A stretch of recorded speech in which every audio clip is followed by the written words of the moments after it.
Ciao, halo, ketemu lagi dengan Seri ya di channel kita Real Farm Bali, oke? Kali ini saya membahas tentang campuran pakan lagi, ya kan? Campuran pakan buat induk babi yang menyusui. Ini belum kan ya, belum pernah saya share. Dulu pernah, awal-awal saya baru mulai buat konten YouTube itu udah pernah saya bahas, tapi udah nggak kita pakai lagi, jadi udah ganti karena kan ilmu itu berkembang ya, kita selalu belajar, jadi selalu ada perubahan-perubahan. Jadi video yang lama itu udah saya close, jadi kita buat konten baru aja kali ini ya. Jadi kemarin kita udah sempat bahas untuk komposisi pakan penggemukan, untuk komposisi pakan indukan juga udah sempat kita bahas. Nah sekarang kemarin induk bunting ya, terakhir induk bunting, calon induk bunting sampai mau beranak. Nah yang sekarang itu komposisi untuk induk menyusui gitu. Jadi komposisi pakan ini itu penting banget kita review setiap saat setelah kita bisa lihat bagaimana sih perkembangan dengan komposisi pakan yang memang kita sudah pakai gitu. Jadi sifatnya komposisi pakan ini itu bisa berubah-berubah, fleksibel ya. Jadi nggak harus pas. Itu apa yang saya terapkan di kandang saya. Jadi 100% harus ikut apa kata saya karena farm saya. Jadi kalau kalian punya persepsi lain atau pandangan lain tentang farm kalian itu it's okay, nggak masalah. Karena kan masing-masing peternak itu punya pakemnya masing-masing, gimana caranya dia untuk supaya bisa mengembangkan farmnya sesuai dengan goalnya, sesuai dengan apa yang dia mau. Nanti dia mau buat babi seperti apa sih, bentuk babi yang kayak gimana sih yang dia mau gitu. Jadi komposisi pakan itu tergantung dari apa ya, keinginan masing-masing peternak, mau membuat babi penggemukan misalkan yang seperti apa, terus tujuan kandangnya itu untuk kandang apa, untuk kandang memang penggemukan atau kandang pembibitan atau cuman sekedar ternak babi ya kan, untuk rumahan yang sekedar untuk sampingan aja, itu beda lagi. Nah tentunya semuanya pasti akan tetap memperhitungkan ya cost-nya, biayanya apa segala macem. Cuman banyak juga masih peternak di luar yang campur sari. Itu nggak salah ya, karena awal-awal 7 tahun lalu saat saya memulai peternakan babi itu juga masih awam banget. Jadi saya bisa paham bener apa sih kendala yang ada di peternak itu, yang nggak tahu pakannya apa, yang nggak tahu komposisi pakan yang bener itu kayak gimana, terus apa komposisi pakan ini bisa dikondisikan atau gimana, itu saya sudah ngalamin dulu. Jadi 7 tahun yang lalu sebelum saya ngerintis ternak babi ini juga awalnya hanya seneng aja, pingin tahu, coba-coba, dan akhirnya sampai sekarang jatuh cinta sama ternak babi ya nggak, terutama pigletnya kalau lagi baru habis pisah itu yang buntet-buntet gitu ya kan. Jadi banyak banget memang pendapat-pendapat atau masing-masing personal itu memang punya masing-masing pendapat. Jadi sebagai peternak juga kita nggak bisa ego, ini salah, itu benar, karena kita harus lihat kondisi realnya di kandangnya dia seperti apa perbaikan yang memang dibutuhkan, pakannya seperti apa. Jadi nggak semata-mata oh harus ini. Jadi kalau ada peternak lain juga yang tanya sama saya atau gimana, saya juga pasti selalu tanya pakannya apa sebelumnya, terus kemampuan si peternak sejauh apa, mau perubahannya kayak gimana gitu. Jadi kita harus tahu dulu kondisi di lapangan seperti apa. Ada beberapa wilayah terutama di Indonesia ya kan, yang bahkan mendapatkan bahan pakan aja sulit. Konsentrat juga nggak ada di situ, atau mungkin cuman ada jagung atau dedak aja yang di situ, tapi konsentratnya nggak ada ya kan. Nah kondisi-kondisi seperti ini itu istilahnya apa ya, itu membuat kita harus berpikir kreatif gitu loh. Gimana sih cara mengatasi ya kan permasalahan-permasalahan yang kompleks kayak gini. Jadi gak bisa kita pukul rata memang, oh ini harus ada seperti ini, tapi bagaimana kita menyiasati supaya oh ini bisa dipakai, oh ini nggak bisa dipakai, oke kita cari, tapi setidaknya kalian boleh berusaha dulu untuk cari bahan-bahan yang memang benar-benar dibutuhkan. Kalau memang nggak ada, bisa deh kita coba carikan solusinya gimana gitu kan. Jadi coba jalan-jalan dulu ke toko-toko pakan ternak ya kan, yang sekitarnya ada, mereka punya bahan apa aja, terus kalau memang nggak ada itu seperti apa. Nah makanya itu alasan kenapa saya nggak pernah show brand konsentrat, karena saya paham di lapangan itu nggak merata, dan juga tidak bisa dipaksakan masing-masing peternak itu harus ngikut ini, harus ngikut itu. Jadi dia juga punya choice, peternak juga punya pemikiran tersendiri. Kita butuh memberikan masukan bahwa referensi ya kan, ini rekomendasi seperti ini, dan saya juga ingin kedepannya peternak babi nggak cuma di Bali tapi di mana aja itu bisa lebih kreatif dan tahu maunya peternakannya itu mau seperti apa gitu kan. Nah memang di sini kebetulan dalam perjalanan bisnis babi yang saya lakukan itu bertemu dengan orang-orang yang support ya kan, dan itu memang nggak mudah ketemu dengan orang-orang yang punya pengalaman di bidang babi, yang tentunya itu dalam hal memiliki pengetahuan dalam ilmu ya kan, bidangnya ilmu, dan juga di lapangan. Jadi untuk dunia ternak memang kita tidak bisa 100% lapangan aja, 100% itu hanya dalam ilmunya aja tapi nggak pernah praktek lapangan, itu memang harus di match kan. Nah maka dari itu ada link atau apa ya, tali merahnya, benang merahnya ya kan, ada benang merahnya antara si peternak dan juga si ilmuwan atau misalkan ahli nutrisi, dokter hewan yang memang mereka mengenyam pelajaran di bidangnya. Nah jadi sama seperti halnya di campuran pakan, komposisi pakan itu kita memang harus sesuaikanlah dengan kebutuhan ternakmu yang ada di kandang.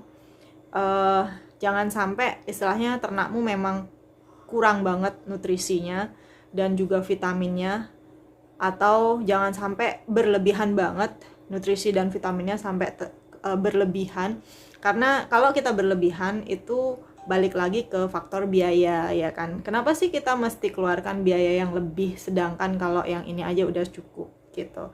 Jadi kenapa sih kita harus minimalisir banget sampai pakannya juga di press, nggak boleh vitamin, nggak isi apa, semuanya yang cheap, semuanya serba murah gitu kan.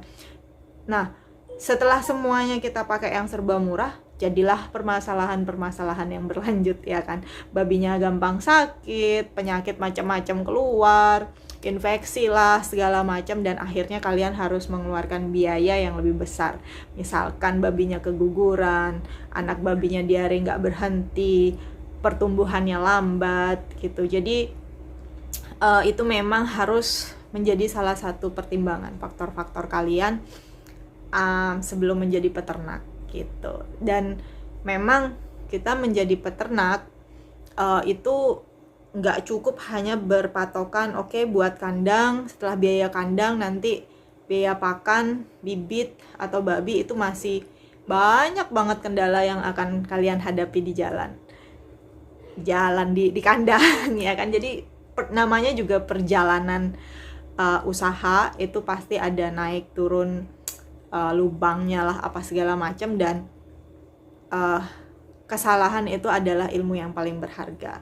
Jadi kalau memang kalian pernah melakukan kesalahan, ada sesuatu hal yang menjadi permasalahan di kandang, itu justru menambah pengalaman kalian ada di kandang gitu. Jadi nikmati perjalanannya. Oke, supaya nggak ngalur ngidul panjang-panjang, tadi sebagai pembukaan aja ya.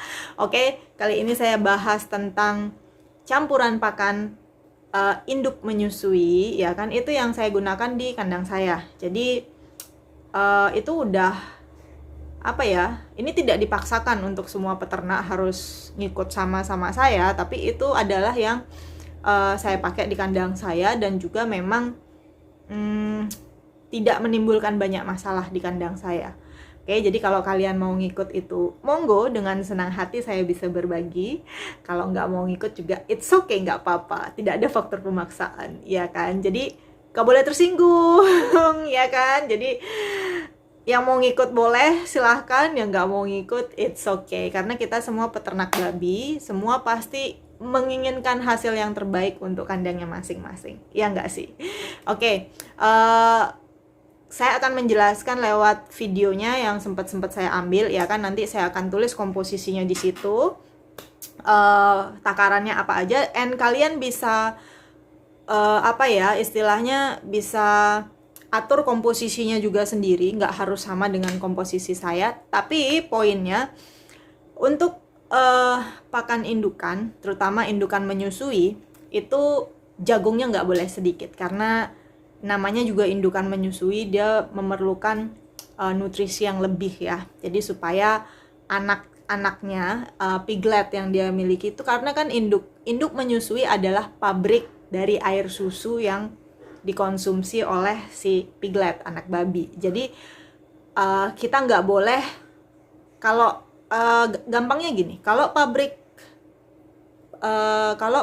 dari apa ya, penghasil air susu ini kita nggak buat bagus, gimana hasil pigletnya nanti akan bagus gitu loh. Jadi kalau induk nyusu, saya nggak ini apa istilahnya, pingin yang terbaik untuk pakannya, untuk vitaminnya dan yang lain-lain, supaya hasil anakan yang saya dapat nanti di akhir itu bagus, bobot badannya dapat, pigletnya nggak gampang sakit karena mengkonsumsi air susu yang bagus, nutrisinya juga bagus. Karena kan air susu itu dinilai baik apa tidaknya ya logikanya dari pakan induk yang dimakan. Kalau pakan induknya ini bagus, otomatis air susu yang dihasilkan oleh si induk babi ini itu bagus, bernutrisi gitu loh. Jadi sama kayak di manusia, kalau ibu menyusui itu pasti harus makanannya yang baik apa segala macam agar si anak nanti tumbuh kembangnya bagus kan gitu. Jadi sama,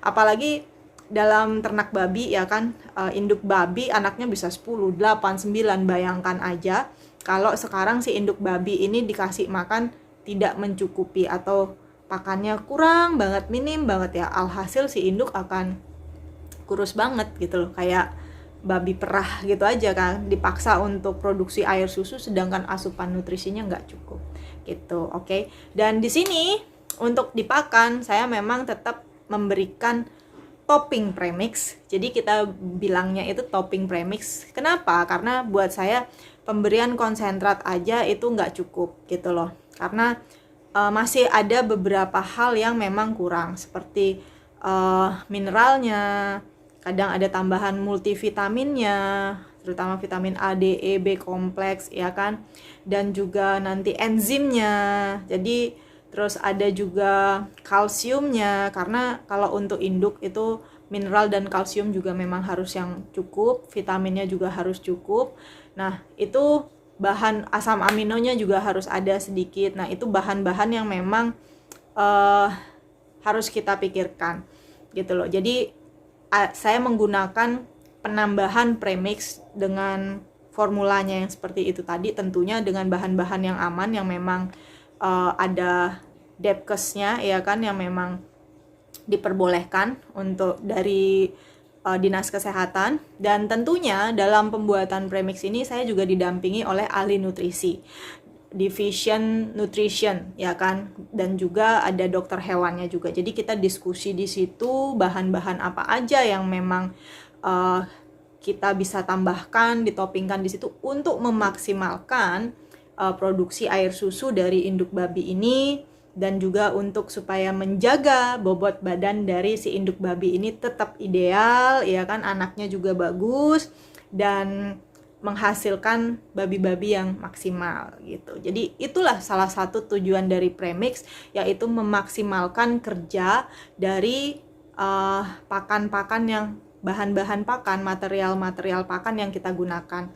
Misalkan di situ sudah ada konsentrat, di situ juga udah ada jagung, di situ juga udah ada dedak, ditambah juga ada vitamin dan yang lain-lain dari premix ini. Nah, enzim contohnya memang beberapa konsentrat itu, di dalam konsentrat pasti biasanya udah ada enzim dan juga ada bahan-bahan premix minimal di situ, cuman kita nggak pernah tahu bahan premixnya itu apa, dan kalau memang dirasa kurang maksimal kita bisa boleh top up sesuai dengan levelnya, sesuai dengan standarnya, supaya bisa memaksimalkan produksi yang ada di kandang kita. Itu adalah salah satu tujuan premix. Kenapa saya di kandang memakai premix gitu. Mungkin nggak asing ya, premix apa sih premix, masih banyak yang tanya. Kemarin juga beberapa teman-teman tanya kalau udah pakai premix masih bisa masih harus pakai mineral nggak gitu. Nah, di dalam premix itu sendiri itu udah ada tambahan mineralnya gitu. Jadi contohnya kita nggak bisa dapet itu yang namanya premix untuk konsentrat, ya kan, kita nggak bisa dapet itu namanya konsentrat untuk induk karena di daerah kita memang tidak tersedia. Ya udah, pilihannya adalah kita memakai konsentrat penggemukan, ya kan. Nah, tentunya bahan-bahan yang ada di konsentrat penggemukan itu tidak akan sama dengan bahan yang ada di premix indukan. Jadi dengan berkonsultasi dengan ahli nutrisi, perkiraannya apa saja yang memang kurang dan harus kita top up di sana. Nah, itulah yang kita top up supaya memenuhi kebutuhan untuk si induk babi ini sehingga hasilnya maksimal gitu. Jadi karena beliau-beliau ini adalah memang sudah ahli di bidang nutrisi pakan, jadi buat beliau mereka sudah tahu perkiraannya campurannya apa yang boleh ditambahkan, apa yang tidak, apa yang boleh dipergunakan atau yang tidak gitu. Jadi itu kenapa induk babi di kandang saya juga perkembangannya bisa maksimal. Terus untuk pigletnya juga bisa maksimal, dan tentunya tetap nggak lepas dari permasalahan yang ada di kandang, karena setiap kandang itu pasti aja ada permasalahannya, dan pasti aja setiap kandang itu ada bakteri, virus, dan yang lain-lain ada. Tapi itu bagaimana caranya kita untuk menjaga kekebalan imun sistem babi kita, ternak kita, supaya tidak gampang terserang penyakit gitu. Jadi salah satunya adalah didukung dengan pakan yang baik, sterilisasi kandang yang baik, ya kan, manajemen kandang yang baik. Nah, itu akan meminimalisir, ya kan, permasalahan-permasalahan yang ada di kandang gitu. Oke, next. Lanjut. Karena ini nanti kalau kita ngomongin masalah induk babi dan kandang itu nggak akan selesai. Saya aja 7 tahun di kandang berkecimpung siang malam pagi sore tiap hari itu belum bisa berhenti belajar, ya kan. Selalu ada permasalahan baru, dan sampai sekarang ilmunya juga belum nyampe. Selalu aja ada pelajaran yang baru. Itu namanya ilmu, itu memang nggak ada matinya ya. Dan memang kalian memang harus cintailah pekerjaan kalian gitu, nggak cuman hanya di kandang aja, mungkin yang lainnya juga bener-bener ditekunin, bener-bener dilalemin sampai kalian itu bener-bener bisa nantinya. Yes, next, kita dari tadi next terus, ya kan. Kita lanjutkan ini supaya saya gampang jelasinnya, tadi di depan udah panjang banget ya kan saya ngejelasinnya. Kita lanjutin aja, ini di videonya simple. Dan kalau memang kalian mau coba, itu kalian boleh ikutin perkembangannya nanti. Dan saya ingetin lagi, ini komposisinya masih bisa kalian utak-atik, rubah-rubah sedikit-sedikit. Hanya saja saya ingatkan lagi, note lagi, jagungnya jangan dikuranginnya banyak-banyak, ya kan, jangan pakai dedaknya yang banyak kalau untuk induk nyusu. Terus konsentratnya juga tetap butuh, dan premixnya juga saya butuh di sini, dan ini adalah pakan yang kita gunakan untuk di kandang kita. Oke, check it out. Oke, nah ini bahan-bahan campuran kita ya untuk campuran pakan induk babi menyusui. Ini ada campurannya untuk 100 kilo pakan ya. Ini ada kita pakai tepung jagung yang pertama. Ini kayak yang ada di gambar ini tepung jagungnya yang saya pakai adalah tepung jagung ya, tepung jagung murni. Jadi memang beda sama ampok. Kalau ampok itu ampas jagung ya. Nah, ini ada juga dedak. Dedaknya 20 kilo. Kalau tadi tepung jagungnya saya pakai 50 kilo untuk 100 kilo pakan. Dedaknya bisa kalian pakai 20 kilo. Dedaknya kalian bisa pilih yang bagus banget. Kalau ada memang dedak Bali asli juga bisa bagus. Jadi terjamin ya kan. Kalian bisa cari di pabrik-pabriknya bisa. Ini ada konsentrat. Konsentratnya saya pakai di sini 30 kilo.